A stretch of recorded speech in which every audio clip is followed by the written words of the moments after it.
أهلًا بيكم، رجعنا لكم مرة تانية، بس المرة دي مش لوحدنا، أنا رنيم وإحنا The Love in Cairo Show. المرة دي معايا guest جميلة أوي ومختلفة جدًا، علشان هي كانت مهندسة وبتشتغل في مجال تقني طبعًا منظم جدًا، ما فيهوش حاجات بقى اللي هو بنعملها كل يوم في الشارع كده، حاجة مهندسة ومذاكرة. وبعدين واضح إن كان قلبها في حتة تانية بقى وسط الشوارع والكلاب والقطط، لإن هي بقت دلوقتي منقذة حيوانات مشهورة جدًا في مصر أو في القاهرة كمان، و بتعمل content يا جماعة توعوي صح؟ content توعية وتعليم إزاي ننقذ الحيوانات وإزاي نتعامل معاهم، حيوانات الشارع اللي بنقابلهم كل يوم في الشارع، وفي ناس كتير أوي مش بتبقى عارفة إزاي تتعامل معاهم، وبين الشغل والإنقاذ والمحتوى والضغط النفسي اليومي قدرت تبني عالم كامل حوالين الحاجة اللي هي بتحبها، وفي نفس الوقت لسه بتشتغلي في مجالِك عادي. هاي منى، رحبوا معايا بمنى حامد. هاي منى، قولي لي. عاملة إيه؟ كله حلو الحمد لله، أنتِ عاملة إيه؟ الحمد لله. عايزين بقى نبتدي نتعرّف عليكِ الأول واحكي لنا أكتر مين منى، إيه اللي بتعمليه في حياتِك؟ الحاجات الكتير يعني أنتِ دلوقتي أنتِ مهندسة وcontent creator أو صانعة محتوى، وحياتِك كده casually بتبقي ماشية بتقعدي تنقذي في حيوان لقيتيه قابلتيه أو حتى ما قابلتيهوش حد كلمِك عنه. احكي لنا بقى لو مثلًا حد في الشارع كده عايزة تتكلمي معاه، إيه إزاي يعني عايزة تقولي له أنتِ مين؟ دخلت مدرسة، من المدرسة دخلت الجامعة، الجامعة اتخرّجت اشتغلت، بس حُب الحيوانات ما زال حاجة موجودة فيّا، لغاية ما ابتديت إن أنا ألاحظ إن حالات الإنقاذ اللي أنا بانقذها أو إن أنا باساعدها لمّا باعمل لها share مثلًا على السوشيال ميديا، قبل ما يبقى عندي followers أو أي حاجة وقبل ما الناس يتابعوني أو يشوفوا فيديوهاتي، ابتديت أحس إن الناس بتستفيد، ابتديت أحس إن في ناس بتقول لي أنا قلدتِك، أنا عملت زيِّك، أنا امبارح أنا شُفت لمّا أنتِ عملتِ كذا مع القطة دي أو مع الكلب ده، أنا النهارده عملت كده زيِّك، فابتديت أحس إن أنا طب ما أنا ممكن أعمل فرق، ما أنا ممكن إن أنا فعلًا حياتي الطبيعية اللي أنا مش واخدة بالي إنها يعني فيها اختلاف، تبقى فعلًا حاجة بتدّي effect أو بتدّي benefit لبقية الناس. فابتديت ساعتها بقى إن أنا أdocument الrescues بتاعتي، وإن أنا أعمل لها share على السوشيال ميديا، واحدة بواحدة الموضوع ابتدى يكبر. ده كبر أوي ما شاء يعني الله. على قدّي. واو! أنا كنت مهتمة أوي أعرف النشأة، لإن هي بجد بتأثّر أوي، عشان أنا مثلًا يعني كبرت في عيلة بيشوفوا الكلاب والقطط بيطلعوا يجروا، بيخافوا. مامتي، خالاتي، كل الناس دي إمم. اللي هو بيتوتّروا، ياخدونا بعيد، مش عارف إيه، آه. فغصبٍ عننا اللي هو خلاص النشأة إحنا متربيين اللي إحنا بنشوف الكائن ده بنخاف منه، مضبوط، صح. فاهمة؟ غصبٍ عننا حتى من غير ما تفكّري، فعشان كده كنت مهتمية أوي للأسف أعرف البيت بتاعِك كان عامل إزاي. المجتمع كلّه كده، يعني بصراحة ناس كتير أوي آه، بس ودي برضه في أكتر ناس. حاجة نِفْسي إنها تتغيّر يعني. إمم. طيب بما إنِّك قُلتِ إنِّك من زمان الموضوع ده معاكِ من وأنتِ طفلة وبتشوفي مامتِك، إيه بقى اللي خلاكِ تدخلي هندسة مش مثلًا حاجة related أو طِب بيطري أو كده؟ بُصّي، هو ببساطة هندسة دي جات by luck بصراحة، يعني نعم. أنا مجموعي جاب آخر هندسة، يعني هي كانت آخر هندسة كان اسمه إيه، التقييم والّا كان اسمه إيه؟ التنسيق، التنسيق بقى لي كتير بقى متخرّجة نسينا. فكان آخر هندسة في التنسيق أنا جات لي، فأنا ساعتها دي يعني فعلًا دخلت هندسة by luck. آآ دخلتها ليه بقى أو اخترتها ليه، علشان يعني أنا بابايا الله يرحمه كان مهندس، أخويا برضه مهندس، فطبيعي إن في العيلة كُلّه عارفة اللي هو نظام الأهالي إن أنتِ لازم تطلعي مهندسة أو أيوه. دكتورة، فكان هو ده الحاجة اللي أنا خلاص يالّا أنتِ لازم تطلعي مهندسة زي باباكِ أو زي أخوكِ أو كده.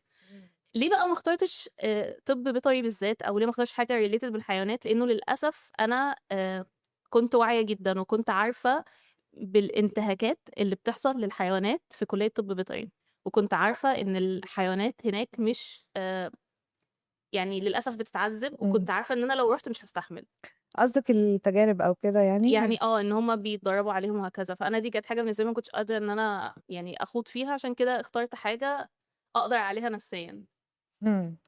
بس. يعني يعني كان أنتِ أصلًا حسيتِ إن بيتِك هو كلّكم الdirection كان هندسة آه. وكده، وفي نفس الوقت ما كانش فيه أنتِ ما كنتيش interested في طب بيطري أصلًا، بس فكرتِ فيه يعني شوية. فكّرت عشان كنت بس على فكرة برضه يعني أنا إنسانة واقعية، أنا مش بتاعة طِب، يعني أنا بجد أنا دماغي مش مُهيّأة إن أنا أعرف أكون دكتورة، بس في نفس الوقت أنا يعني حسّيت إن هو خلاص يعني أنا بافهم أكتر في إن أنا مثلًا أنقذ الحيوانات بإيدي، إن أنا أودّيهم لدكاترة كويسين، إن أنا أعرف أتصرّف، إن أنا أعرف أتعامل، فأنا هافضل في الحتّة اللي أنا بافهم فيها. ده من وأنتِ صغيرة أوي؟ بُصّي، من وأنا صغيرة أوي وأنا باعرف أتصرّف، إمم. يعني ما باعرفش اللي هو أبقى قاعدة يعني لو شُفت قطة مثلًا بتموت قصادي وما اعرفش إن أنا أمشي واسيبها، لأ حتى لو أنا هاتصرّف غلط بس باتصرّف، باخد action. وطبعًا كل ما كبرت كل ما الموضوع يعني اتحسّن، كل ما اتعلمت أكتر، كل ما عرفت الways الصح، بس من زمان وأنا عارفة إنه أنا الحاجة دي المفروض أعمل فيها حاجة، مش أغمّض عيني وأمشي، أو إن أنا لو شُفت كلب بيموت أقول أهو كلب وراح. يعني أنا في حاجة فاكراها زمان كنت برضه صغيرة مش فاكرة كان عندي كام سنة، بس كنت أقل من 10 سنين. فاكرة إن إحنا في البلكونة مامتي وأخويا دخّلوا 3 puppies صغيّرين كانت مامتهم ماتت أو انسمِّت أو حاجة كده. ويعني في ذكريات كده عارفة اللي هو طشاش كده بتيجي في ذاكرتي إن أنا فاكرة إن هُم لمّا أخدوهم يحمّوهم، لمّا أخدوهم يأكّلوهم، فمن زمان وأنا دماغي في الbackground أنا شايفة الحاجات دي، أنا الحاجات دي عايشة فيها، فمتعوّدة إنه لازم لمّا ألاقي حيوان محتاج إن أنا أتصرّف، إن أنا أعمل حاجة. even لو هو كلاب صغنونة مامتهم ماتت مش هامشي واسيبهم، لأ آخدهم البيت، يعني دي حتى لو دي حاجة صعبة بس هاعملها. بس هي النشأة كل حاجة يعني. طب كان في بقى point كده الوقت اللي جه اللي حسيتِ فيه لأ أنا هابقى اللي هو هاقدّم الcontent أنتِ قُلتِ من شوية إمم. إن لمّا حسيتِ إن الناس بتدّيكِ feedback وكده ده اللي شجّعِك، بس آه. هل في موقف معيّن أو point معيّنة قُلتِ لأ أنا فعلًا باساعد، أنا عارفة أنا باعمل إيه، فلازم ده يكون حاجة على scale أكبر؟ بُصّي برضه تاني هي جات by luck. أوكي. أيام لمّا آه. كنا كلّنا بقى قاعدين فاضيين.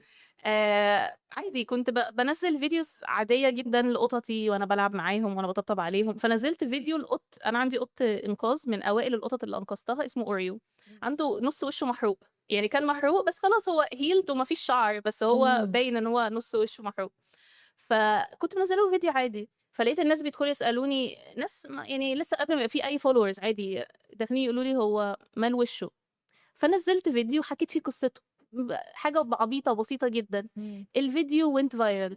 وكان أعلى يعني نسبة views أجيبها طبعًا في حياتي، إن كانت أول مرّة. آآ حسيت عارفة حاجة كده جوايا اللي هو إيه ده! ده مش بس أوريو، ده في أوريو وبندق وفستق ولوز أنا عندي كل الحيوانات. فضلت بقى إن أنا والله عملت to do list بكل الحيوانات اللي أنقذتها في حياتي، إن أنا لازم وأنا دايمًا باdocument يعني دايمًا باصوّر، دايمًا إمم. موبايلي باصوّر أي حاجة. فقُلت لأ، أنا لازم كل الحكايات دي أنزّلها، لازم كل الحكايات دي أنشرها للناس، لعل وعسى الناس لمّا يشوفوها بعد كده يتشجعوا إن هم يعملوا زيّها، بس. إمم. إمم. تحفة. لأ القصة لمّا نسمعها غير بجد لمّا نشوفها يعني. الحمد لله. يعني طيب كانت دي كانت أول خطوة اللي هو أوريو، عامةً في ناس كتير أوي معظم الcontent creators اللي إحنا متابعينهم دلوقتي sorry كلّهم بدأوا في في كورونا. الكورونا صح. أيوه صح، هو كان الوقت فعلًا كل الناس قاعدة وبتتفرّج وما وراش حاجة غير social media. طيب برضه عايزة أقول حاجة، وقت بقى كورونا لمّا نزّلتِ أول فيديو واتwent viral حسيتِ إن أنتِ خلاص لأ أنا ده الvision بتاعتي أنا هاكمّل كده، والّا أصلًا ما كانش في vision يعني إزاي كنتِ متصوّرة إن ده يعني النهارده اللي هو هتبقي عندِك follower base كبير أوي، ناس كتير أوي بتcontact you عشان الموضوع ده، كنتِ متخيّلة الscale اللي هتوصلي له؟ آآ كل رقم من الfollowers وصلت له على أي platform على السوشيال ميديا كان بالنسبة لي في يوم من الأيام حلم. يعني أنا كان أقصى طموحاتي وأحلامي على الإنستجرام إن أنا أوصل ل10.000. أنا دي كان بالنسبة لي اللي هو 10K ده اللي هو خلاص أنا كده top فاهمة؟ كان بالنسبة لي ده حلم. وعلى اليوتيوب كان أقصى طموحاتي إن أنا أوصل 1000 subscriber. كان بالنسبة لي برضه إن أنا لمّا أوصل ل1000 subscriber أنا كده خلاص وصلت. فلمّا لقيت نفسي إن أنا الأرقام دي كنت حاطّاها كمان timeline، يعني اللي هو أنا سنة كذا أنا عايزة أوصل لكذا، وبافضل أشتغل. لإن موضوع إن أنتِ يعني يبقى عندِك فعلًا authentic followers، ناس متابعينِك علشان بيحبوا الcontent بتاعِك حقيقي، ده بيحتاج مجهود إن أنتِ فعلًا توصلي لأكبر عدد من الناس، وإن أنا كل يوم لازم يبقى في فيديو أنزّل فيه. وأنا برضه يعني مش عارفة الموضوع ليه علاقة بهندسة والّا لأ، بس أنا detail oriented جدًا، ما باحبش أنزّل فيديوهات عشوائية، يعني ما باحبش أنزّل فيديو تافه وخلاص، لأ أحب إن أنا الفيديو اللي أعمله اللي يشوفه يستفيد منه، يطلع منه بمعلومة، حتى لو معلومة صغيرة، بس معلومة تثبت في دماغه وتفرق معاه بعد كده. فكنت باخد وقت ومجهود كبير جدًا بجد في الediting وفي إن أنا أعمل voice over وإن أنا أصوّر وإن أنا أعمل الحاجة في lighting حلو وكل الكلام ده، وفي نفس الوقت أوصل للفكرة أو للstory اللي أنا عايزة أنشرها. فلمّا فضلت أشتغل كتير جدًا، جدًا على يعني موضوع التصوير والediting وهكذا، آآ ابتديت ألاقي إنه فعلًا الموضوع يعني بيرجع قصاده إن الناس فعلًا بتستفيد، إن الحاجة بتوصل لها. واحدة بواحدة لقيت نفسي إنه من غير ما آخد بالي، بعد ما كنت مركّزة أوي، إيه ده! أنا النهارده في 3 عملوا لي unfollow، أنا النهارده في واحد بس اللي عمل لي follow. بعد ما كنت مركّزة أوي في الحاجات دي، ما بقاش تفرق معايا خالص، ولا بقيت فجأة أصحى من النوم أفتح إيه ده! ده أنا عندي 60,000 followers على الإنستجرام مثلًا، ده أنا عدّيت ال100,000 على اليوتيوب. بقى بالنسبة لي الأرقام دي عادية، فهي كل الأرقام دي كانت في يوم من الأيام بالنسبة لي حلم، وما كنتش فعلًا متخيلة إن أنا ممكن أوصل للعدد ده من الناس، إن هم يبقوا مصدقينّي، لإن أهم حاجة بالنسبة لي إن هم فعلًا يصدقوني، إن أنا مش طالعة أshow أو أfake، أنا طالعة بجد باعمل حاجة من قلبي، وباعمل حاجة حقيقية في حياتي كل يوم. فإن أنا أوصل لناس فعلًا بتثق فيّا وبتحبني كده، دي يعني حاجة الحمد لله أوي. عامةً ده جميل أوي، باشوف الفيديوز بتاعتِك إزاي كل حاجة مشروحة وحاطة screen shots واللي هو ساعات بتجيبي الحاجة من angle كده اللي بيبقى هو دايرة كده. أيوه فتحفة. طيب في البايو بقى كان مكتوب إن أنتِ TNR awareness ممكن تشرحي لنا أكتر عن الموضوع ده؟ بُصّي الTNR اللي هو اختصار trap neuter and release. إمم. نمسك الكلاب، نعقّمها، نعمل له اللي هي تعقيم، وتعقيم مش نمسح بيديكول عشان في ناس فاكرة إن تعقيم يعني ننضّف، تعقيم يعني عملية عقم، إن الحيوانات ما تخلّفش، وريليس إن إحنا نرجّعهم تاني الشارع مكانهم. ف بُصّي هو موضوع كبير بس يعني هاحاول إن أنا أخلصه على قد ما أقدر. إحنا فعلًا بنواجه مشكلة في عدد الحيوانات في الشارع، هم عدد تكاثرهم عدّى الخط الطبيعي من التكاثر أو من الإنجاب، لدرجة إن الحيوانات أنا مش متضايقة منهم، بس في ناس كتير بتخاف، في ناس كتير متضايقة، في ناس كتير شايفة إن هم ممكن يكونوا خطر، صح. بغض النظر دي حقيقة والّا لأ، إن دي قصة تانية، بس هم فعلًا عددهم عدّى الخط الطبيعي من التكاثر. فكل الدول المتقدمة، عشان الناس بيقعدوا يقولوا إحنا مجتمعنا الوحيد اللي فيه كلاب، لأ هو كل الدول متقدمة فيها حيوانات برية في الشارع، بس القطط والكلاب عشان هي حيوانات مستأنسة، فهي بتعتمد اعتماد كامل على الإنسان في رزقها. فلما الإنسان ما يقدرش إن هو يكفيها احتياجاتها من ناحية الغذاء أو من ناحية الضلة أو الشرب أو هكذا، فبالتالي هما بيموتوا موتات بشعة. فعلشان كده إحنا كل دول متقدمة بتعمل الموضوع الTNR ده، إن الحيوانات بنعقمها علشان عددها يثبت، عشان عددها يقل. و وبرضه عشان ممكن حد ييجي يقول طب ما أنتم كده هتؤدوا لانقراض القطط والكلاب بتوع الشارع، لأ هو عمره ما هيحصل، مستحيل. مستحيل، لأن هو أولًا عددهم كبير جدًا، كبير أكتر ما بجد استيعابنا يقدر يتخيل، دي أول point. تاني point خلاص يا جماعة أنتم خايفين من إن الكلاب تنقرض، أنا هاخد كلبة وهاسيبها مش هاعقّرها، ولمّا نوصل للخط الطبيعي من تكاثر الحيوانات أو لمّا عدد الحيوانات يقل، هابقى أخلّي الكلبة دي تخلّف، لإن الكلبة واحدة تخلّف من 8 ل10 كلاب، ده كفيل أوي إن هو يرجّع السلالة تاني، فما تقلقوش يعني، هي كلبة واحدة هتجيب لكم السلالة كلّها تاني. صح. بس، فموضوع الTNR إن أنا بانزل أو باعمل حملات، طبعًا الموضوع بيبقى مُكلِّف، باستنى لغاية ما أحوّش، حد يشاركني مثلًا يساهم معايا، لغاية ما أجمّع مبلغ، وفي الآخر باتفق مع الأماكن المخصصة إن إحنا ننزل بنعمل catch للحيوانات دي أو trap نمسكها بطرق برضه مخصصة، ونودّيها centers دكاترة بيطريين متخصصين بيعملوا لهم العمليات دي، بيقعدوا recovery time، بيتطعموا سُعار، وبيركبوا ear tag في ودنهم، وبيتسجلوا في الطب البيطري علشان يعني أي حد يشوف الرقم ده يبقى عارف إن الحيوان ده أمان، متطعم ومتعقم، مش هيخلّف ومش هيزوّد في عدد الكلاب، وبنعمل لهم release تاني إطلاق سراحهم في مكانهم في الشارع. ليه بقى بنعمل لهم release، ليه مش بنوديهم في أي مكان تاني؟ لأسباب كتيرة، بس ممكن أهم سبب إنه لو الكلاب كل مجموعة كلاب في منطقة اتشالت، هييجي غيرها.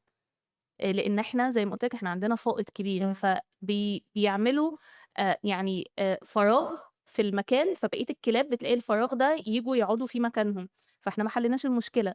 طب ليه ان احنا نفضل كل شويه ناخد كلاب نوديها حته تانية ويجي مكانها غيرها؟ طب ما احنا خلاص الكلاب دي احنا نبقى عارفين settled. متطعمين، احنا عارفين شخصياتهم، عارفين ان هم يعني امان ومش هيخلفوا زياده، ويفضلوا بقى قاعدين الى 10 او 15 سنه بالكتير اللي ربنا كاتبها لهم، ويموتوا موته طبيعيه بس.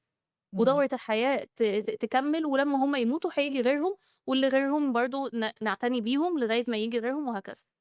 بس ده واو. باختصار.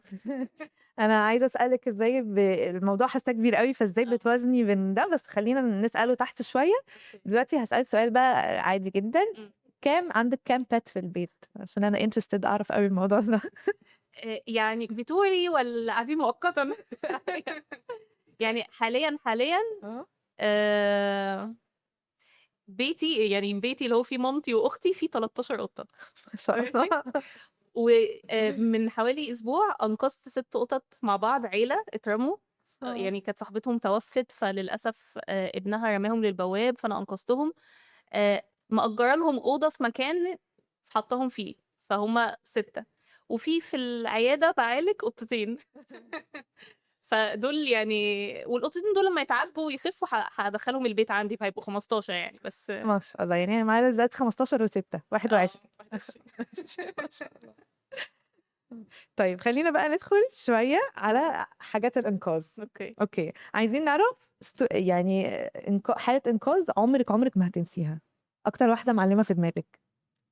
حالة إنقاذ يعني ناجحة، ولا حالة إنقاذ فشلت؟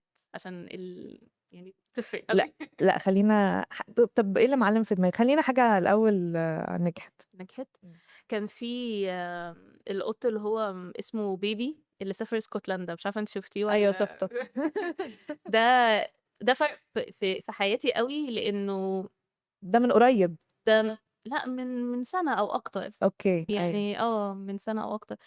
فرق في حياتي قوي، لأنه فرق في البيت. يعني حتى يعني أنا وأختي ومامتي وإحنا في البيت، وجوده كان فارق في حياتنا، وجوده أثر في نفسيتنا، وعمل فرق كبير قوي بجد.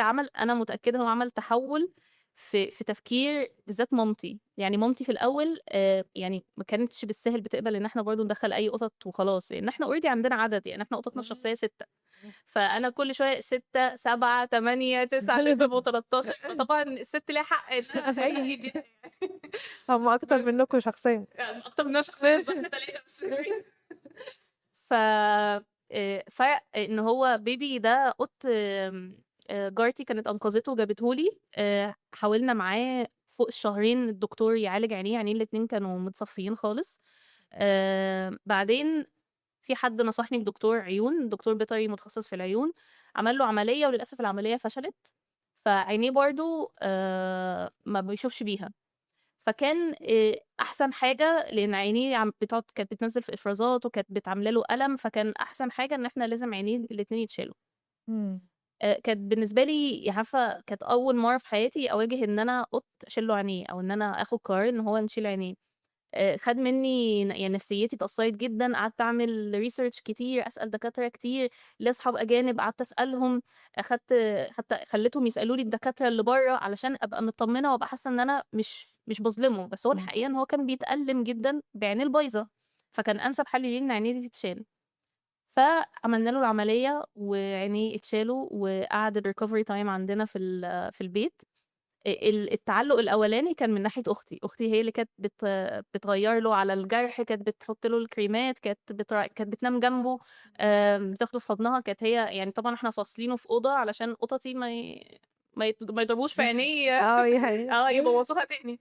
ف هي أول واحدة ابتدت تتعلّق. بعدين لمّا الجرح ابتدى يخف خالص، خدته ودخلت أوضة مامتي، وبقوا هُم طبعًا لازم الباب يبقى مقفول علشان بقية القطط، فبقوا هُم الاتنين في الأوضة نايمين وبيبي معاهم. يا عيني. فأنا ماما بجد يعني عمري ما شُفتها بالتعلُّق ده مع أي حيوان تاني، لغاية ما جه جعفر، بس هابقى أحكي لِك على جعفر بعدين. ماشي. بس بيبي ده كان أكتر قط ماما فرق في نفسيتها جدًا.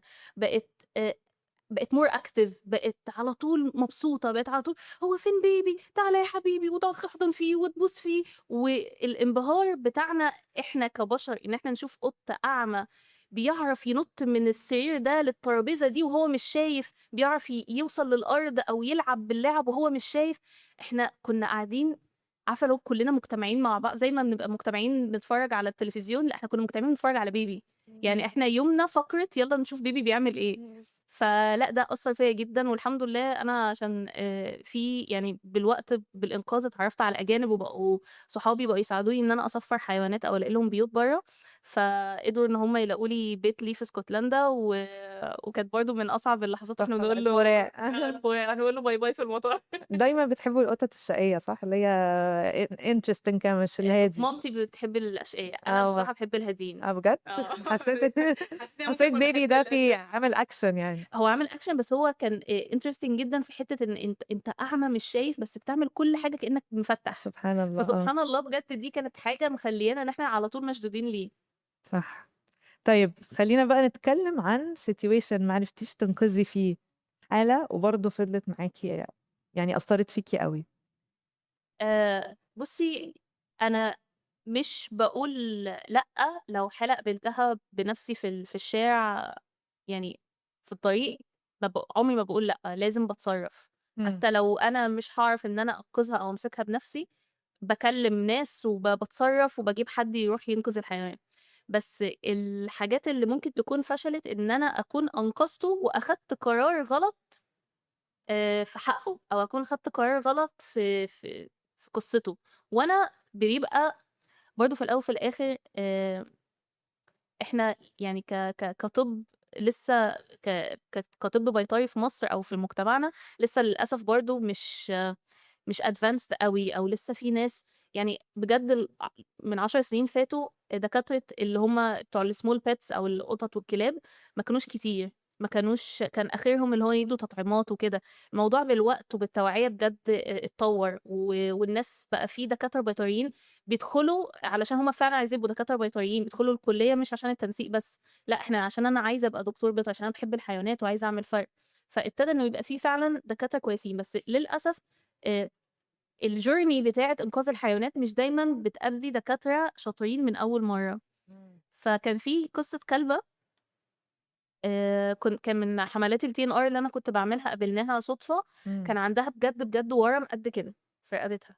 إمم. يعني أنا كنت مسمياها الكلبة أم عيني. ورم، ما سميتهاش اسم إمم. تاني، هي الكلبة أم ورم. كان متعلمة. كان هو قد كده، يعني هي راسها قد كده والورم قد كده. إمم. مسكناها بصعوبة جدًا، الكاتشر مسكها بصعوبة جدًا، كانت صعبة أوي. وبعد ما وديتها لcenter عشان تتعالج وكده، أول حاجة لقينا إن هي كان عندها مشكلة مع التخدير، يعني التخدير لو قعدت كتير في التخدير هتتعب أو ممكن تموت. إمم.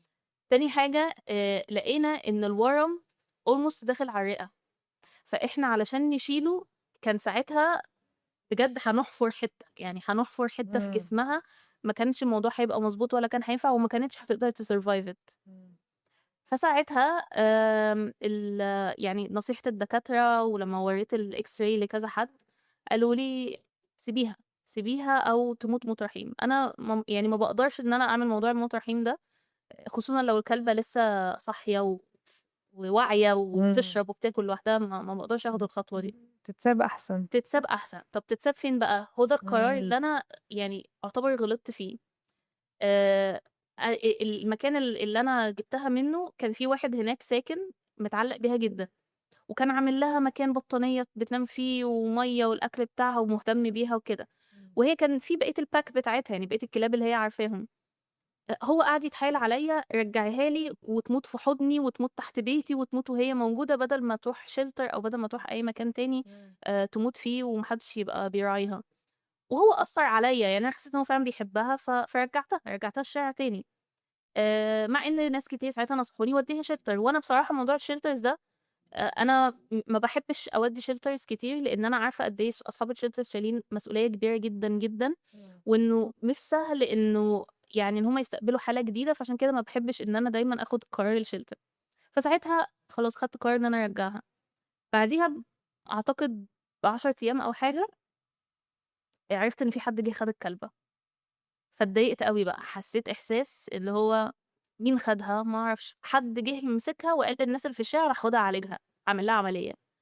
أنا أول ما سمعت إن هو هيعمل لها عملية دي قلبي وقع، اللي هو أصل أنا خلاص already الكلبة دي اتعمل لها تحاليل وX-ray وعرفنا الhistory بتاعها وعرفنا إن هي خلاص هتموت، أنت هتروح تخلّيها تgo through كل ده من أول وجديد، واحتمال كمان أنت تاخد قرار غلط وتعمل لها العملية وبرضه هتموت على الترابيزة.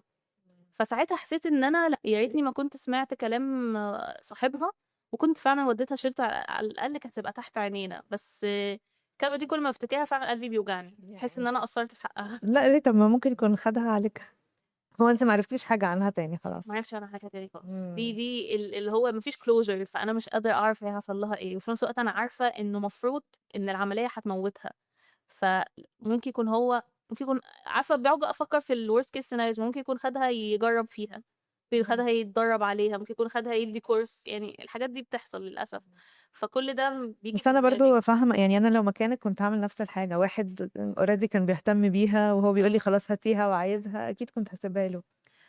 مش صح، عارفة. ما يعني في لحظتها ده كان القرار أيوه، الصح، بعد أيوه، كده اللي حصل خلّاني أندم أيوه، للأسف. بس لأ مش غلطتِك خالص. الحمد لله. الحمد لله. طيب حاجة تانية بقى، إمم. إزاي بتحسي بإيه لو ما يعني دلوقتي أنتِ كل يوم بقى بتشوفي المعاناة دي إمم. والحالات الصعبة، فإزاي بتتعاملي مع المشاهد الصعبة دي، وإزاي أنتِ نفسِك بتحافظي على نفسِك من جواكِ اللي هو ما تتأثريش أوي وتlose focus خالص أو كده، يعني فاهمة تbalance والّا مش في بتbalance؟ البحث يعني للأسف أنا ما عنديش نصيحة للpoint دي، لإنه أنا آآ لمّا باget overwhelmed أو يعني خلاص في ضغط كبير من كتر حالات الإنقاذ أو من كتر مثلًا مشاكل حالات الإنقاذ، لأ باقفل على نفسي، ما بانزلش من البيت، ممكن أقعد بالأسبوع قاعدة مش قادرة أكلم حد، مش قادرة أشوف حد. لأ، باكتئب جدًا، ما باعرفش إن أنا overcome it، بس يمكن في حاجة فيّا كشخصية إن أنا باحب الحاجة لمّا ابتديها أكمّلها للآخر، إمم. فبيفرق معايا أوي حتّة الclosure، يعني بيفرق معايا أوي إن أنا أعرف النهاية، سواء سعيدة أو مش سعيدة، بس اللي هو أبقى عارفة الموضوع خلص على إيه. فلمّا باحس إن أنا خلاص الدنيا اتضغطت أوي وإن أنا مش قادرة، خلاص باقفل على نَفْسي وبابقى عندي target إن أنا هاخلّص الcases دي. once إن أنا خلاص أوصل للنهاية أو once إن أنا أفهم خلاص أنا القط ده مثلًا خلاص اتعالج، خَف، الكلب ده اتعالج ورجع مكانه أيًا كان، ساعتها بابتدي إن أنا خلاص نفسيتي كده ترتاح وأحس إن أنا أقدر إن أنا أرجع تاني للبشر يعني بتقفلي على نفسِك اللي هو مش هاخد حالة إنقاذات تاني لحد ما أخلّص دول؟ مش هاخد حالات إنقاذات ومش هasocialize في حياتي العادية. أصلًا. آه، إمم. فعلًا باقفل على نفسي للدرجة دي، ما باعرفش أرُد على messages، ما باعرفش ممكن ناس يبعتوا لي صحابي يالّا نتقابل بالأسبوع، ما اعرفش أرُد، بابقى آآ بجد نفسيتي أو روحي بتبقى مقفولة، بابقى مش عارفة إن أنا أتعامل مع حد لغاية ما الحمل اللي في دماغي يخلص أو يروح. يعني كده الsocial life ممكن تُقع ضايعة بسببِك. جدًا أصلًا. بجد، بجد؟ يعني أنا أبان sociable بس أنا لأ، أنا الsocial life عندي عشان ما فيش وقت. عشان ما فيش وقت وعلشان آآ بُصّي، أنا ليّا صحاب كتير أوي من الحياة العادية، اللي هو من المدرسة، من الجامعة، من الشغل، إمم. وليّا صحاب برضه كتير أوي من إنقاذ الحيوانات. ف لمّا باكون دماغي فعلًا بتبقى focused أوي في cases معيّنة أو بيبقى في حالات critical أو urgent كل نفسيتي ووقتي متجه ليها، صحابي اللي من الحياة العادية ما باعرفش إن أنا أsocialize معاهم، لإنه إمم. هُم صحابي وحبايبي وكل حاجة وبيsupport me وما عندهمش أي مشكلة في اللي أنا باعمله، بس هُم برضه مش عايشين اللي أنا عايشاه، فمش بيبقوا فاهمين الضغط اللي أنا بابقى فيه. إمم. مش هاعرف إن أنا أروح نحكي في سفر، في شغل، في حياة عادية، وأنا كل اللي شاغل بالي الكلب أو القطة اللي في العيادة أو اللي عندي في البيت، ما باعرفش. فلازم إن أنا أclear my mind، أشيل كل الحاجات دي من دماغي أو من نفسيتي، عشان أعرف إن أنا أرجع أsocialize تاني، إمم. بس. طيب هو مثلًا بييجي وقت بتحسي إنِّك خلاص drained بقى تعبانة ومش قادرة تكمّلي في اللي أنتِ فيه، هل ده حصل يعني قبل كده؟ آه. وإزاي رجّعتِ نفسِك تاني؟ بُصّي، هو موضوع إن أنا ييجي لي brain ده ما هو ده على طول للأسف، بس ممكن إن أنا كل ما باواجه قصة نجاح مع حالة إنقاذ بتفوّقني، يعني لمّا ألاقي حالة مثلًا قطة أنقذتها وسافرت ناس اتبنوها برّه ويبعتوا لي صورها وهي عايشة حياة تحفة وكده، بيفوّقني، باحس إن أنا باعمل حاجة صح، إمم. فبتدّيني طاقة إن أنا أرجع أكمّل. بس أنا عامةً لأ، أنا ب ب باقع كتير، باقع كتير وأكتر حاجة بتوتّرني على فكرة الmessages بتاعة السوشيال ميديا، يعني أكتر من الcases اللي أنا بابقى شايلاها، لإنه زي ما قُلت لِك أنا باحب الحاجة أعملها مضبوط أوي، فما باعرفش إن حد يبعت لي message يقول لي في كلب بيموت في منطقة كذا مش عارفة أتصرّف شوفي حد، ما باعرفش إن أنا لو ردّيت عليه إن أنا أقول له النصيحة وأسكت، لأ أنا بافضل أفكّر في الحالة، بافضل أبقى عايزة أتابعها، وبافضل أبقى إمم. عايزة أوصل معاه لغاية ما الحالة فعلًا توصل لبَر الأمان. فأكيد ال100.000 والّا ال60.000 والّا 300.000 الناس اللي بيتابعوني، لو كل واحد فيهم بيبعت لي message مش هاعرف إن أنا أتابع كل الحالات اللي هُم مش هاعرف إن أنا أتابع حالات، خصوصًا إن الناس يعني بيتكلموا كتير، يعني اللي هو أنا ممكن إنسان واحد أدخل معاه في نقاش في حالة إنقاذ أو في قطط عنده في البيت أو أيًا كان، نتكلم كتير، فخلاص أنا طاقتي راحت مع الشخص ده، إمم. هارُد على بقية الmessages إزاي؟ مش هاعرف، إمم. ما فيش وقت أصلًا، إذا كان أنا شغلي من 09:00 ل18:00 وبارجع البيت في حيوانات تحت في الشارع لازم أأكّلها، في قططي اللي فوق، في القطط الجديدة اللي أنقذتها أعدّي عليها. إمم. فخلاص أنا بابقى في البيت 11، 12 عايزة أنام، آجي أفتح الموبايل ده الحقيني أنا لقيت قطة، الحقيني أنا لقيت كلب، الحقيني أنا مامتي هتطردني من الأوضة اللي هو يا جماعة، يا جماعة والله أنا إنسانة، أنا إنسانة، أعمل إيه طيب؟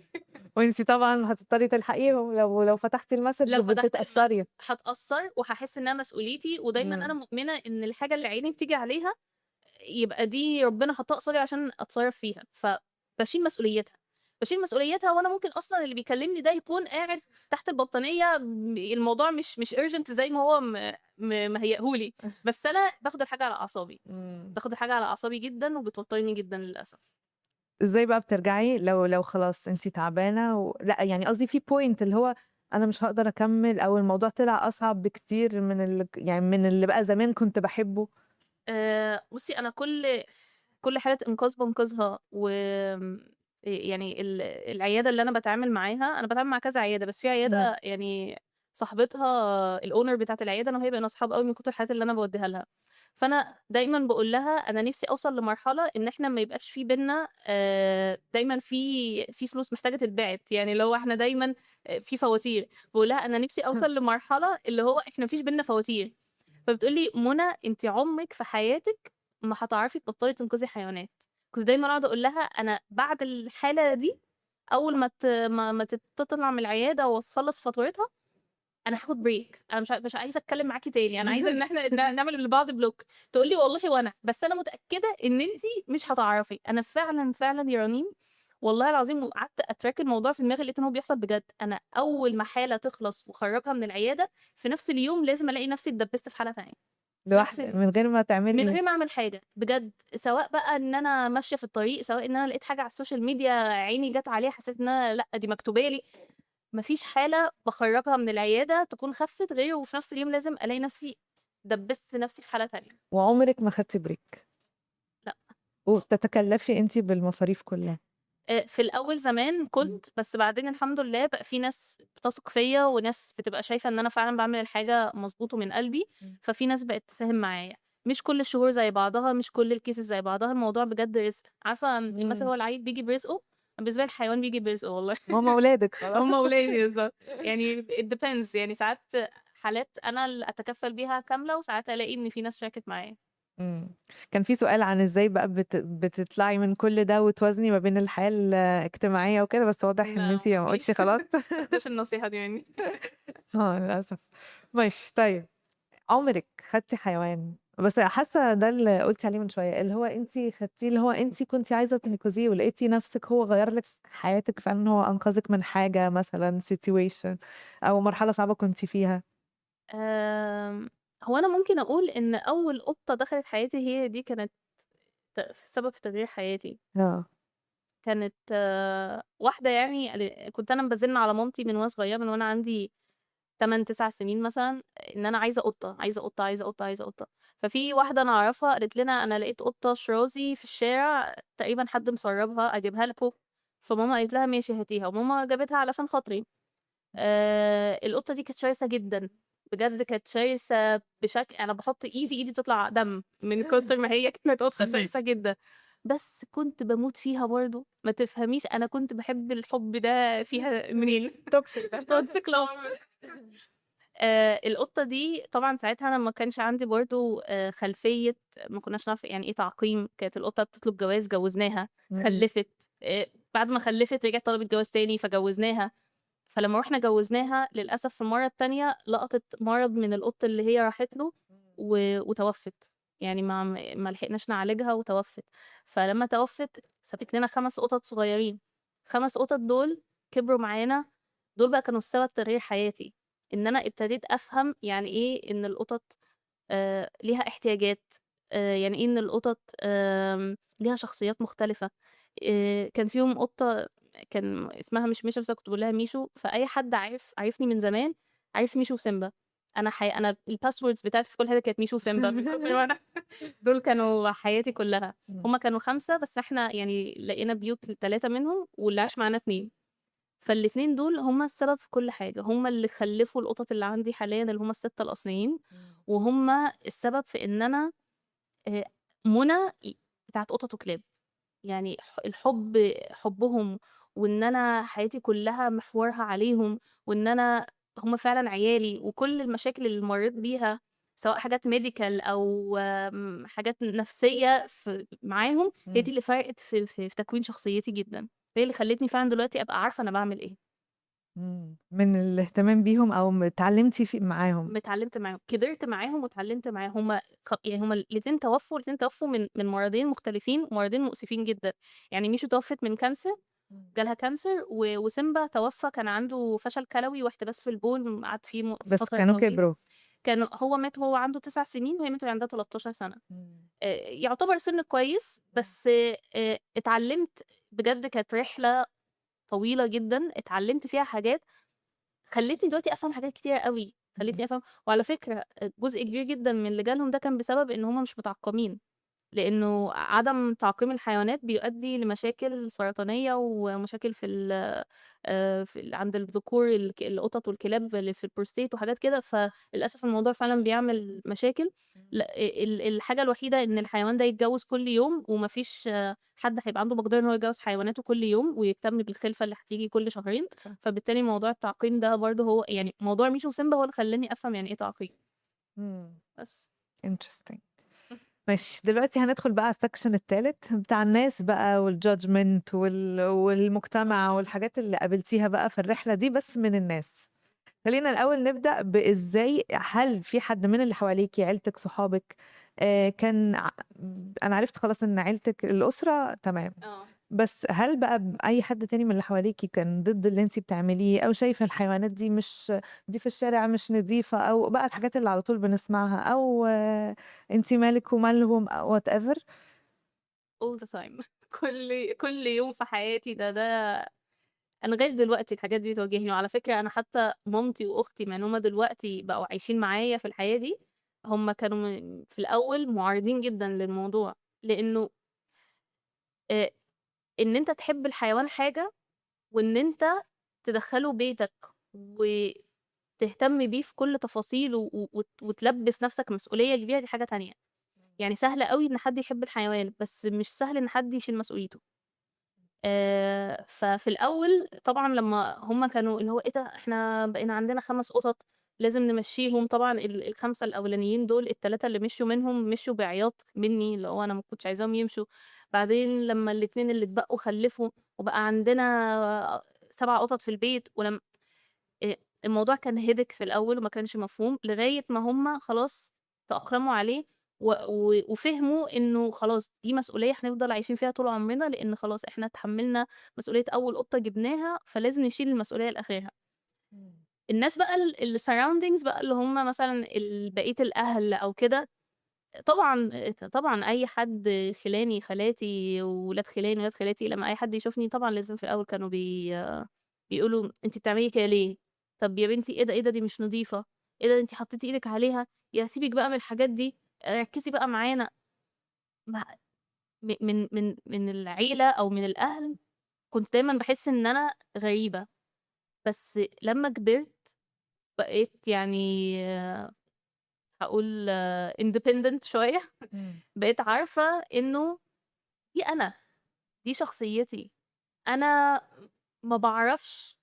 انا يعني بصي، انا لو يوم صحيت رحت حد قال لي يلا نروح نشرب حاجه، في نشرب كوفي في كافيه ولا نقعد في ريستورانت انا ما بحبش القعدات دي. انا ما بعرفش اتبسط في الخروجات دي. بس لو حد قال لي تعالي يلا في كلب عايزين ناخده نوديه مش عارفه ايه، يلا بتبسط.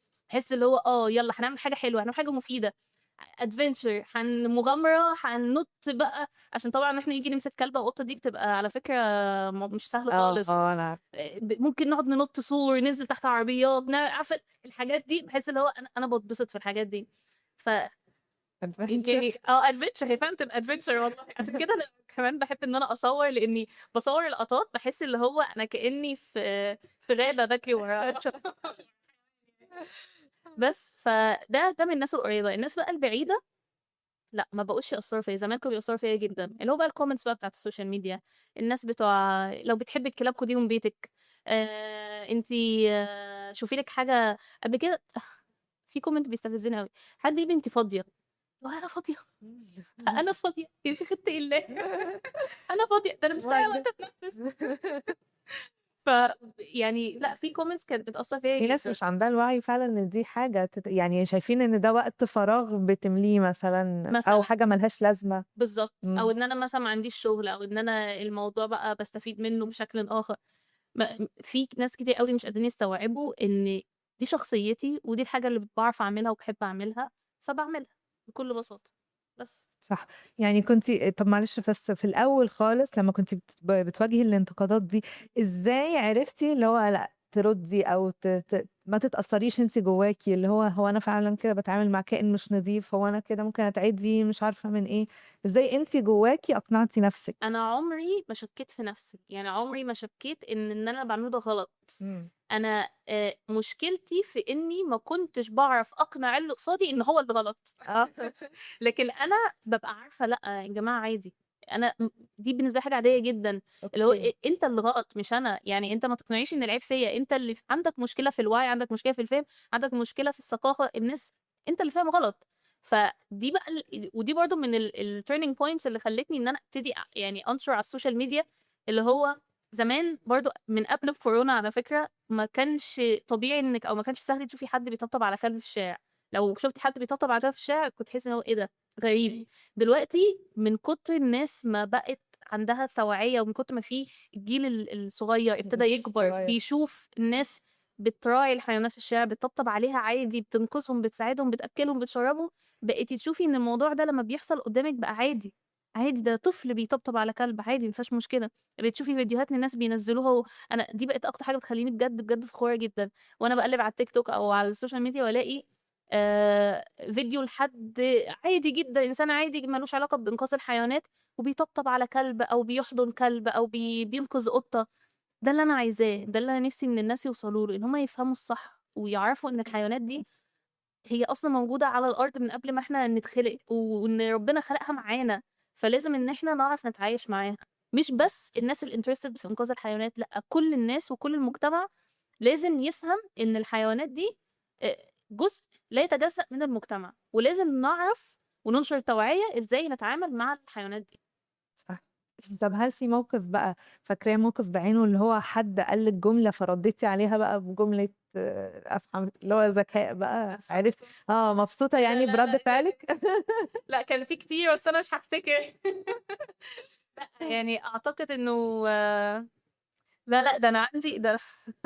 على التيك توك عامله، عارفه في على التيك توك ممكن تعملي بلاي ليست للفيديوهات. مم. فكان في كان في بلاي ليست انا كنت عاملاها للردود دي. مش فاكره كنت مسمياها ايه. تقريبا كنت مسمياها اجابات منطقيه للسلبيه، حاجه كده. اللي هو كان كل برضه الكومنتس الغريبه، او اللي هو لا ده تعالى لي انت بقى، فرد عليه بقى رد يخليه يمسح الكومنت. بس للاسف مش فاكره دلوقتي. ما فيش اي حاجه معلمه. يعني انا بحاول واحنا انترستد قوي، بنتكلم كده هشوف ممكن. البلاي ليست دي. طيب على السوشيال ميديا دايما بتوعي الناس وبتعلق بطرق مختلفة بقى، بتعملي فيديو سواء مثلا بتاخدي كومنت سلبي وتردي عليه بطرق معينة، أو انت من نفسك بتقولي ما تنسوش تعملوا كذا وحطوا مثلا مية مع الأكل والفيديوز دي، وبتحاولي توصلي يعني او تعلمي الناس through social media. هل بقى في الحقيقة لو شفتي في الشارع حد بيتعمل غلط بتروحي توقفيه، تجري عليه، بتاخدي موقف او بتكلميه؟ بيعمل غلط قصدك ان هو مثلا بيأذي حيوان؟ لا مش بيأذي، يعني مش شايفاه بيتعمل بغلط، او ممكن بيأذي يعني في موقف، لو اصل في موقف في احكي. في اتجاهين في الموضوع. لو انا شفت حد بيأذي حيوان بخش معاه بخناقه على طول، اه يعني اللي هو مش هروح لسه اكلمه بهدوء. لكن لو لقيت حد مثلا مش عارفه بيحط اكل بيحط شوك مثلا او عظم للكلاب امم مثلا. يعني مؤخرا عرفت ان في ناس فاكرين ان القطط في الشارع بتاكل شوك السمك، وان الكلاب المفروض تاكل عظم بس. فلما الاقي حد، انت عندك النية كويسة، انت امم عايز تأكل الحيوان بس انت بتعملها غلط، فبروح اللي هو ازيك عامل ايه، ربنا يجازيك خير، شكرا ان انت بتأكلهم، بس ممكن بس تخلي بالك انه كذا كذا كذا. فممكن يعني بدخل بأبروتش اللي هو عادي علشان اصلح له المعلومة. وعامة برضو حتى لو حد ما بيعملش حاجة غلط، انا بحب جدا جدا ان انا لما الاقي حد بيأكل الحيوانات في الشارع وبيطبطب عليهم وقاعد وسطيهم، ان انا اروح اقول له كلمة حلوة. امم اي كلمه حلوه، اللي هو بقى شكرا ربنا يجازيك خير او برافو عليك او ايا كان، او ممكن اروح اعرف نفسي عليه. وعلى فكره انا برضه بحب الحيوانات، بحب ان انا الناس تعرف تتشجع، تعرف ان هي اللي بتعمله ده حاجه حلوه، وانه عارفه كل ما تلاقي الناس بيشجعوكي على حاجه كل ما تعمليها اكتر. فده اللي ايوه انا عايزه اعمله مع الناس اللي صح. هي فعلا واخده الخطوه دي. يعني بتروحي تقولي لا ما تعملش كده؟ اه لازم، ما بعرفش اسكت. طيب بما انك بقى ذكرتي موضوع ان هو لو حد بيأذي، هل فعلا شفتي مشهد حد بيأذي قدامك وبالصدفة كده وانتي معدية كاجولي؟ ده كتير يعني. بصي، موضوع ان انت تمشي في الشارع وتلاقي حد بيضرب كلب بعصاية او بيأذيه، دي بتحصل كتير. ومش برضو الكلاب، يعني الموقف اللي دايما بقابله كتير قوي للأسف الحمير، العربيات الكارو اللي بتبقى في الشارع، والراجل اللي بيبقى على الحمار، وان هو بيفضل يرزعه يرزعه دايما لازم وانا ماشية بهدي واقرب منه واقول له حرام عليك يعني. برضو بيبقى يعني depending على انا نفسيتي عامله ايه وقتها، ممكن مم. ان انا اقول له بالراحه فيستجيب، ممكن ان انا اتخانق معاه يعني. بس لازم اقول، ما اعرفش اسكت، اللي هو لازم اخليه يبطل اللي هو بيعمله ده. انت وفي ناس بتستجيب بصراحه، بيقولوا ما كانش قصدي، وفي يقول وفي اللي بيكمل ويقول لي وهو مش عارف يمشي غير كده فبس ما بعرفش اسكت حتى لو اللي قصادي مش هيستجيب. ما بعرفش اسكت، لازم اعرفه اللي انت بتعمله ده غلط. مم. صح. interesting. طيب خلينا بقى نقول سؤال عكسه، اكتر حاجة كيوت شفتيها وبرضه رحتي you supported الشخص اللي بيعملها او كده، يعني مشهد حد عمل حاجة بينقذ بقى لطيفة، ويكون مثلا شخص عادي فتتبسطي بيه قوي، وممكن برضه يكون حد انت علمتيه حاجة واتبسطتي لما شفتيه بيطبقها. آمم، لمّا باشوف الأطفال في الشارع بيطبطبوا على حيوانات. يعني عندي مثلًا لمّا بانزل مثلًا من العمارة عندنا والاقي أطفال قاعدين بيلعبوا بالعَجَل أو أيًا كان، والاقيهم وهُم بيلعبوا وقفوا يطبطبوا على الكلب، أو وهُم بيلعبوا بيشوطوا الكورة للكلب علشان هو يلعب بيها أو يعمل أي action. المواقف دي بتحسسني اللي هو الدنيا لسه فيها خير، يعني بجد الدنيا لسه فيها خير. في عالم الناس بتدعي فيه إن الكلاب بتجري ورا عيالهم أو إن الكلاب بتأذي عيالهم، في في جزء آخر من البشر عارفين إن الحيوانات دي مش مؤذية، وعيالهم بيحبوا يلعبوا معاهم، وبيحبوا إن هم يعطفوا عليهم ويأكلوهم.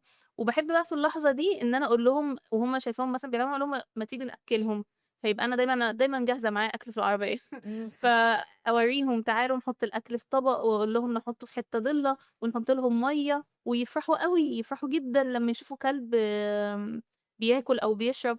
وبمناسبة موضوع الأطفال ده، أنا مم. في قصة افتكرتها. كان في حكاية كده إن أنا للأسف حد جه أخد كلبة من الكلاب اللي أنا باراعيها تحت البيت، ورماها في منطقة بعيدة أوي، هي مش بعيدة، هي بالنسبة لكم هنا قريبة، منطقة أبو الهوش في أكتوبر. اه. ف ساعتها أنا كنت رُحت وقعدت أدوّر على الكلبة وكده، وللأسف ما لقيتهاش، بس في خلال رحلتي إن أنا بادوّر عليها، قابلت أطفال كتير كانوا بيربطوا الكلاب من رقبتهم، كان عندهم هُم مش فاهمين، أنا الكلب بالنسبة لي إن أنا أربطه من رقبته، وأربطه في عمود، مع إنه كلب مش بتاعه، كلب شارع. فلمّا لقيت الموضوع ده، فضلت إن أنا أتكلم معاهم بالراحة، أنت ليه بتعمل كده؟ طب أنت عارف إن أنت لو طبطبت عليه ولو أكّلته هو هيمشي معاك من غير ما أنت تضطر إنك تربطه؟ ولمّا عملت كده أنا لقيت حواليّا ييجي 15 طفل كلّهم سابوا الكورة والعَجَل بتاعهم واللعب اللي بيلعبوها وجُم بقى معايا يطبطبوا على الكلب. أنا كان معايا أكل، بيتسابقوا مين فيهم اللي يمسك الأكل ومين فيهم اللي يأكّل الكلب، بيتسابقوا مين فيهم اللي يحط له مَيّة. حاجة بسيطة واو. جدًا، يعني حاجة بسيطة جدًا عملتها action بسيط جدًا فرق في حياة الأطفال دول، وفرق وبقوا يمشوا معايا يفكوا كل الرباطة اللي هُم كانوا عاملينها في الكلاب. مم. فحسيت اللي هو لأ علشان كل حد بيبقى فيه البذرة الخيرة دي، آه. بس هو المشكلة في الوعي. صح. إحنا بجد كل إنسان بيتولد بفطرة سليمة، أي طفل صغير أصلًا لو حطيتيه قصاد أي كائن حي، حيوان إن شاء الله تعبان، هتلاقيه عنده شغف إن هو يحط إيده عليه، هتلاقيه إن هو عنده شغف إن هو يقرّب منه. إحنا التروما بتاعة الأهل وإن هُم من زمان برضه متربيين على كده، هُم اللي بينقلوها لأطفالهم. إمم. يعني الطفل الصغير أنت لو علّمته من هو صغير إن هو يطبطب على كلبة وقطة، عمره ما هيخاف من كلب وقطة. لو علّمته إن هو يشوف كلبة وقطة يهشّهم أو يضربهم، هيكبر فاكر إن ده الصح. فهي المشكلة فعلًا في الأهل وفي الوعي، لكن الأطفال البذرة عندهم صالحة وخالصة يعني لكل حاجة طيبة في الدنيا من وهُم صغيرين، إحنا اللي بنشكّلهم. إمم. بس. صح. رُحتِ دهب قبل كده؟ أنا كنت لسه في دهب. آه. كنت كويسة جدًا على أيوه. فكرة. هي دهب معروفة بالكلاب بالكلاب يا لهوي! خلّينا نقرا شوية comments. أوكي. في حازم بيقول الهندسة فارقة أكيد، هو شكله حاسس إنِّك منظمة. ممكن و أنا عندي OCD شوية في صح، بتكتبي كمان الحالات اللي معاكِ يا وإيه لهوي! خلّصتيه يا وكده؟ لهوي! ده أنا بُصّي، أنا عندي notebook لكل حاجة في حياتي، وبالذات موضوع الحيوانات أنا لازم عندي notebook بكل الحالات اللي إمم. بانقذها، دي 1، 2، 3 ناقصها إيه، دي محتاجة إيه الnext action، محتاجة إن أنا أعمل إيه. ما باعرفش إن أنا أقعد ساكتة، ما باعرفش إن أنا أقعد هادية، لازم أبقى عارفة أنا ورايا إيه، لازم أبقى عارفة أنا إيه الخطوة الجاية اللي هاعملها، فلأ وِش يعني لازم في to do طب list. أيوه ما باين. ممكن تقرّبي من المايك شوية أوكي. بس عشان نتأكد إن الصوت حلو؟ حد بيسأل طَب إزاي نتجنّبهم نعرف يعني الحل إن إحنا نتجنّبهم علشان هنعرف منين لو اللي قدّامنا عنده سُعار وممكن يموتنا والّا لأ؟ طيب، سؤال إمم. حلو. إمم. الكلب اللي عنده سُعار أعراضه بتبقى واضحة. رقم 1 ما بياكلش ولا بيشرب. يعني الكلب اللي عنده سُعار بيبقى عنده خوف من المَيّة، وبيبقى عنده مشكلة في البلع، فما بيقدرش إن هو ياكل أي حاجة. فهتلاقي إن هو ما بياكلش، أو لو أنت حطيت له أكل هتلاقي إن هو ما بياكلش. الحاجة التانية إن هو بيبقى عنده لُعاب وبيسيل كتير بشكل غزير، وعينيه إمم. بتبقى محمرة جدًا. وأكبر حاجة إن أصلًا الكلب اللي مسعور بياخد جنب، ما بيقعدش في pack، ما بيقعدش وسط الكلاب. يعني استحالة تلاقي كلب مسعور عمّال جاي لك وبيهز في ديله وبيلعب وعايز لأ، هو ما بيبقاش فيه أصلًا الطاقة ولا الصحة دي، هو بياخد جنب وفي أقل من أسبوع بيموت لوحده. فأصلًا الحيوان اللي عنده سعار أنت مش هتشوفه، لإن هو هيبقى واخد جنب ومش هيبقى قاعد معاك. مش هيهاجم؟ مش نادرًا جدًا، جدًا، جدًا إن تلاقي كلب مسعور قاعد، قاعد وسطيكِ أو قاعد وسط البشر. إمم. هو بياخد جنب لغاية ما بيموت، وفي خلال أقل من أسبوع يعني خلاص بيموت لوحده. بس ده مش معناه إن إحنا بنعفي الكلاب من إن ممكن يكون فيهم كلاب مثلًا مريضة. أو لأ، بتهاجم عادي أو من غير سُعار ولا أي حاجة. ممكن ودي نقطة على فكرة حلوة، إن إمم. مش كل كلب بيهاجم يبقى مسعور. إمم. الهجوم ده رد فعل لحاجة حصلت. الكلب وسيلته في الcommunication أو في التواصل، الهوهوة والجري، إن هو بيجري إمم. أو إن هو بيهوهو. فده مش معناه إن هو مسعور، هو ممكن يكون ببساطة شايف إن ده أذى فبيحاول يدافع عن نفسه منه. بس برضه عشان ارجع لنقطه السعار، علشان كده احنا دايما، او انا بشجع جدا موضوع التي ان ار، لان الحيوانات اللي بناخدها وبنعقمها بنطعمها سعار. واي كلب فيه علامه في ودنه اللي هي بتبقى، مش عارفه شفتيها قبل كده ولا لا؟ اخضر كده عندي في اخضر وفي اصفر وفي احمر، في كل حاجه. اوكي. فهي البلاستيكه دي معناها ان الكلب ده امان، إن الكلب ده متطعم، والكلب ده في ناس بتراعيه، فما تخافش منه. فدي برضو نقطه تخلي الناس ان هم ما يخافوش، او تخلي الناس ان هم يبقوا يعني عندهم مش عارف اسمها ايه، عدم خوف من ان هم يقربوا من الحيوان، اطمئنان، يبقى عندهم اطمئنان من ان هم يقربوا من الحيوان طول ما هو شايف العلامه دي. امم بس بس يعني انت مع ان الناس ما المفروض ما تخافش. لا طبعا، طب اللي مولود او عنده فوبيا هيعمل ايه؟ يواجه خوفه بجد والله يا رنيم، يواجه خوفه. يعني ايه المشكلة يعني؟ احنا كل حاجة في حياتنا اه محتاجة تستاهل ان احنا نجربها. بجد كل حاجة في الحياة تستاهل التجربة. فما تجيش على حاجة اتربيت عليها انت صح وما اديتهاش فرصة، لان انا متأكدة ان والله اي حد في الدنيا هيجرب يحط اكل الحيوان او يطبطب عليه وهيشوف الحب منه، هيقول انا يا ريتني دقت الحب ده من زمان، امم انا يا ريتني كنت كسرت خوفي ده من زمان. بس هما اللي بيخاف مش عايز يجرب بصراحة، مع كامل احترامي، مع كامل احترامي والله لأي حد بيخاف. بس جرب، جرب واكسر خوفك، والله هتدوق نوع من الحب عمرك ما شفته في حياتك. في واحد بيقول ازاي هلحق ادور على العلامه. لا هو ميك اب محتاجة بقى فهلوة كده، عينك تبقى على ودن الكلب على طول. يا لهوي.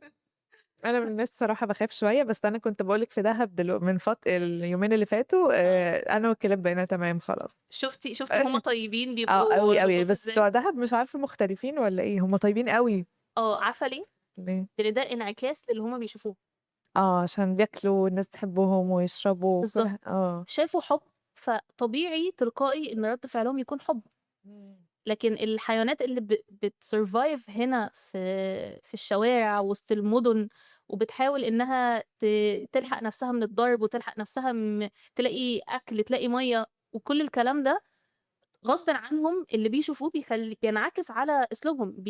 السرفايفل سكيلز عندهم بتبان، بتطفح بقى علينا، اللي هو انتوا بتضربوني، طب انا ههوهو، انتوا بتاخدوا عيالي مني ترموهم بعيد، طب انا هاجي وراكم.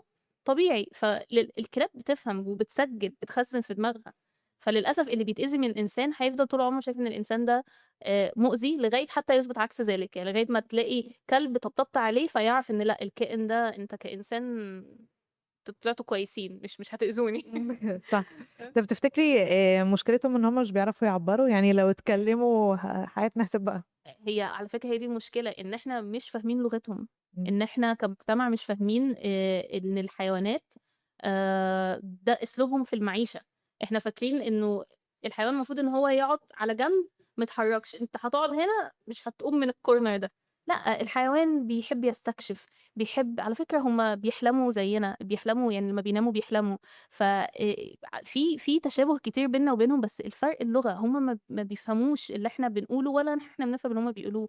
فلازم نلاقي طريقة نعرف ان احنا نتعايش معاهم، ان احنا نعرف ان الحيوانات دي اوكي. انت مثلا كلبة بتجري ورا حد، هفهم ان هي بترضع خايفة على عيالها، مم. في الحالة دي أعرف إن هي مش مؤذية، هي بس بتحمي عيالها، وهكذا. يعني كل سيناريو بيبقى ليه قصة، بس لو إحنا عرفنا إن إحنا نفهمهم. مم. اخر حاجه، قولي. ايه المسج اللي تحبي تقوليها لكل الناس قبل ما يحكموا على الحيوانات في الشارع؟ أهم مسج نفسي الناس يعرفوها إن الحيوانات عمرها ما هتخلص، وإنه مهما كان خوفك ده مش معناه إن أنت تحكم على الحيوانات دي إنها تنتهي أو إنها تتشال من المكان اللي أنت عايش فيه. لازم تتقبل فكرة إن إحنا عايشين مع حيوانات. كل بلد فيها حيوانات برية عايشة، والناس متعايشة معاهم جدا وما عندهمش مشكلة، وبيحترموا الحيوانات البرية، ومفيش أي خوف ولا مطلب جماعي من الناس، اللي هو يعني مثلا في أستراليا ما تلاقيش الناس تقولك يلا ننهي على الكانجرو، يلا ننهي على التماسيح، يلا نعمل حملة إبادة للعناكب، مع إنهم عندهم حيوانات أخطر مننا بكتير. يعني الكلاب دي أبسط مشاكلهم في الحياة مثلا. كل بلد فيها نوع من الحيوانات واخد مساحة، لأن هي دي الطبيعة اللي ربنا خلقه فيها. فرسالتي اتعلموا إن أنتم تتعودوا على وجود الحيوانات لإنها عمرها ما هتخلص ولا هتنتهي، واتعلموا إن أنتم لمّا ما تعرفوش حاجة توصلوا للناس الصح. أنت بتخاف من الكلاب، اوصل للجمعيات المختصة، اوصل للناس اللي بتفهم فعلًا، اوصل للناس اللي ممكن تساعدك، ما تروحش تستعين بناس واخدة من الموضوع مثلًا سبوبة، زي مثلًا في شركات اسمها شركات مكافحة الكلاب، بقوا ينزّلوا خدمات على النت بيضحكوا بيها على الناس، إحنا بناخد الكلاب نوديها أماكن كويسة، هُم في الحقيقة بياخدوها يرموها في الصحرا. إمم. فما تجريش ورا أي حد يعني حاول إن أنت تعرف المعلومة الصح جاية منين وتعايش معاهم، تعايش معاهم وتحدى خوفك، بس. صح. قابلتِ في الjourney بتاعتِك بقى بما إنِّك بتتعاملي مع shelters كتير أو كده أو ناس كتير، قابلتِ أي celebrities أو مشاهير من بيهتموا بالحيوانات؟ كتير، بجد؟ كتير يعني من أوائل الناس اللي شُفتهم في الshelters ممكن أكيد هُم مش فاكرينّي يعني، بس أنا اتكلمت معاهم شيرين رضا، طارق عماد، منة حسين فهمي. إمم. لأ، في ناس كتير، في ناس كتير بتحب الحيوانات وبيسبورتوا جدًا دايمًا الحيوانات والshelters وبيروحوا وبيساعدوا. فلأ، الناس دي أنا كمان بيفرق معايا جدًا إن صوتهم يوصل، لإنه هم عندهم platform أكبر بكتير وناس أكتر بتصدّقهم، فكل ما يبقى في ناس أكتر بتتكلم عن الرحمة بالحيوانات وعن مساعدة الحيوانات، كل ما الmessage هتوصل أكتر. صح. أنا كمان باشوف إيمي سمير غانم شوية، أنا مش كنت عارفة لو هي حاجة في بيتها بس والّا على scale أكبر؟ حتى لو على يعني حتى لو آه، عندها بس حيواناتها في هي البيت، بس كplatform. كplatform كحُبّها وتورّي الناس حُب الحيوانات وتربيتها ليهم، وإن الحيوانات دي بتدّي شعور مختلف في البيت، دي لوحدها كفاية. صح. في ناس كتير بتقول إن هي اتأثّرت في الcomments شكرًا. وإن أنا متأثّرة. أتمنى إن أنا أكون وصّلت رسالتي ببساطة. بجد thank you، لأ بتتكلمي حلو أوي وحاسة عندِك حكايات كمان كتير والله، أنا والأسئلة دماغي ما بتخلصش. أيوه. ما شاء الله. دلوقتي بقى هنلعب لعبة أوكي، عشان نخلّيها lighter شوية، هنقول موقف وأنتِ تقولي لنا love in or not. دي لعبة love in Cairo. أوكي، أوكي. love in لو الحاجة بتحبيها أوكي أوكي، متعايشة معاها. not لو الحاجة دي بتخنقِك. بس ماشي، بُصّي برضه آه، احكي لنا يعني لو في حاجة حاسة إنِّك فيها ليها أوكي، قصة احكي. ماشي، أوكي excited ماشي. يالّا. أول حاجة، إن حد يبعت لِك صور حالات طارئة ويطلب حل سريع جدًا على الDMs. آآ love in or not. بصراحة not. بصراحة يعني. و وNot جدًا لإنه أنا مش مؤسسة، أنا مش shelter، أنا مش organization، أنا إنسانة عادية جدًا، يومي يا دوب مكفّي حيواناتي. فما باحبش إن حياة حيوان تبقى مُعتمدة عليَّ وأنا في ناحية أخرى من الحياة، يعني إن حد يبقى باعت ويبقى مُعتمد عليَّ أنا بس، لأ. ما تعتمدش عليَّ، ما تعتمدش عليَّ إن أنا اللي هاجي ألحقك، ما تعتمدش إن أنا هاركب طيارة آجي أنُط لك تحت بيتك أنقذ القطة اللي أنت لقيتها بتموت. أنت اتصرّف، أنت ربنا حَط القطة دي قصادك، أنت اتصرّف، أنت خُدها وبلاش، ودي نصيحة بقى لكل الناس، بلاش تعتمدوا على إنسان واحد إن هو يكون مصدر المعلومات بالنسبة لك. إمم. لازم دايمًا يبقى عندك أكتر من contact، تحاول إن أنت لو أنت مش عارف تتصرّف، أكتر من contact تحاول إن أنت تتواصل معاه لغاية ما تلاقي طريقك. على فكرة أنا شقّيت طريقي بصعوبة، يعني أنا شقّيت طريقي إن أنا أعرف أنقذ الحيوانات وأعرف الناس اللي أتواصل معاهم والناس اللي أثق فيهم وهكذا بتجارب كتير. جرّب حتى لو فشلت، بس ادّي لنفسك فرصة إن أنت تجرّب لحد ما توصل لطريقك، ما تعتمدوش عليَّ ساعات لوحدي. بنستسهل، بنحب بالضبط، نستسهل. الناس بتحب تستسهل، دي إمم. المشكلة فعلًا. ماشي. تاني حاجة، إنِّك تكوني خارجة خروجة عادية وتلاقي نفسِك واقفة في الشارع بتنقذي حيوان والخروجة تبوظ. هي حصلت كتير أوي. هي للأسف حصلت كتير أوي. يعني لأ، بlove it love بصراحة it.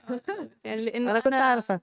لإنه دي حاجة أنا باتبسط لمّا باعملها، بغض النظر عن الضغط، بس باتبسط لمّا باكون سبب في إن حيوان يرتاح، فما أقدرش إن أنا أقول باتضايق بصراحة. واو! أوكي. إنِّك تتأثّري بحالة وتفضل معاكِ طول اليوم مش عارفة تطلّعيها من دماغِك. لأ طبعًا not، يعني أنا نِفْسي إن أنا أرتاح، بجد نِفْسي إن أنا أبقى قاعدة. أنا لسه كنت بافكّر من كام يوم بقى، أنا بقى لي كتير أوي ما قعدتش شغّلت فيلم واتفرّجت عليه في التلفزيون، فاهمة؟ اللي هو أنا نِفْسي بالي يبقى صافي، بجد نِفْسي أبقى من الناس اللي هو أنا الزهق ده، ما يلا نعمل حاجه، ما يلا نسافر. لا فانا لازم يكون في تايم مانجمنت لازم. ما محتاجه ايوه حد يعني يساعدني في الموضوع ده. work life balance انت بقى هي مشكله work ورك اوكي، هو كله ورك. بجد. اوكي، انك تقابلي حالة بالليل متأخر وتضطري تروحي تسهري الليل كله عشان تعالجيها. حصلت برضه. حصلت؟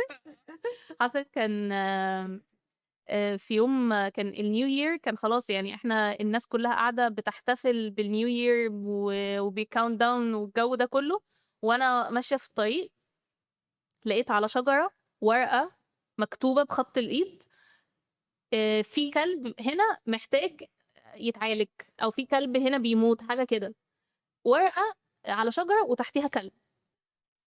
هو طبعا اللي عمل كده انا نفسي اروح اسلم عليه، يعني اللي هو شكرا ان انت عملت كده، حتى لو هي حاجه صغيره، او حتى لو الحيوان مات في الاخر، بس انت عملت اللي تقدر عليه في لحظتها. كلب عربيه خبطته اتشل للاسف، وما ما بيقدرش يمشي، يعني ما بيقومش ولا بيعرف يمشي. كنت راجعه البيت وخلاص بقى، وهطلع البيت واريح واغير هدومي واخد شاور بقى ونحتفل بنيو يير مع بعض مع اهلي ومش عارفه ايه. لقيت الكلب ده، قالوا يا ماما انا هتاخر علشان لقيت كلب مخبوط في الشارع. ماشي يا منى ماشي. وسهرت بقى لغايه تقريبا 3 الفجر، لغايه ما عرفت اوديه عياده والحقه. واو انترستنج. انا اول مرة اعرف ان ممكن اجي اكتب ورقة واحطها على شجرة وحد يعني غيري بقى يساعد. اتمنى ان انتي تعمليش كده، اتمنى ان انتي نفسيها لما تلاقي حاله تاخديها توديها للدكتور. بس يعني انا قصدي ان هو ابسط الحاجات ممكن ايوه تبقى سبب في ايوه، ما مساعده ممكن يكون حيوان. غير مقتدر ومش بالظبط. ايوه عمل اللي يقدر عليه في لحظتها. صح. اوكي، انك لما حد يشوفك يقول على طول منى بتاعت الكلاب والقطط، او لا اي لاف ات جدا. جدا. خلاص ان هو الناس ربطاكي بده بس. انا يعني ما عنديش مشكله. أنا اصلا على في اللي هو الابلكيشن بتاع جيت كونتاكت ده، الناس مسميني منى قطط، منى كلاب، وفي ناس مسميني قطط، ما اعرفش ليه مسميني قطط، بس يعني انا القطط كلها في بعض. يعني بتبسط، اللي هو دي شخصيتي ودي حاجه اللي بحبها، ما عنديش مشكله الناس يسموني بس بيها انتي يعني. الصبح مهندسة صح؟ انا فاهمة صح؟ ايوه. انا ايوه. بشتغل في مجالي، يعني انا حاليا بشتغل في مجالي. بس يعني انا في الاول انا بقالي 7 سنين بشتغل، بقالي 7 8 سنين متخرجه وبشتغل. قعدت 3 سنين بشتغل تكنيكال سبورت انجينير، هاردوير بقى وحاجات كده. وبعد كده خدت قرار ان انا عايزه انقل، ونقلت بقيت سيلز. بس سيلز في نفس المجال، يعني انا بشتغل في شركه سوفت وير بس بشتغل فيها سيلز، لان انا حسيت نفسي ان انا بحب اتكلم. اه فلقيت نفسي ان انا لقيت نفسي في بس والله السكه دي. فعلا صح سكت. اوكي، ان الناس تفكرك دكتورة بيطرية ويبدأوا بقى استشارات او عيلة بقى اصحاب. لا نوت خالص. بس بتحصل برضو. بتحصل. انا اصلا ناس كتير قوي بتقول لي يا دكتوره، وبقعد اعدل لهم اقول لهم انا مش دكتوره. بس هقول لك ليه، مش موضوع استشارات وكده، يعني عادي انا ممكن اوجههم واقول لهم يعملوا ايه. انا بجد مهنه الطب البيطري دي مهنه صعبه جدا، وانا شايفاها ان هي من اسمى المهن في الحياه، لان انت مش هعرف اقول دكتور الرحمه والانسانيه، بس انت بتحس بكائن ما بيتكلمش اللغة بتاعتك، بتحس بكائن ما بيعرفش يعبر ايه اللي وجعه. بتعرف ان انت بتستحمل يعني مجهود بدني ومجهود نفسي وعض وخربشة وتفكير كتير. يعني انا بشوف ان الدكتور البيطري ده يعني انا لقب انا ما استحقوش، لان انا ما عشتوش. انا ما اعرفش اكون دكتوره بيطري. الموضوع بصي على كل القد اللي انا بعمله، بس انا شايفه ان الدكاتره بيواجهوا حاجات اكتر واكبر بكتير من اللي انا بواجهها.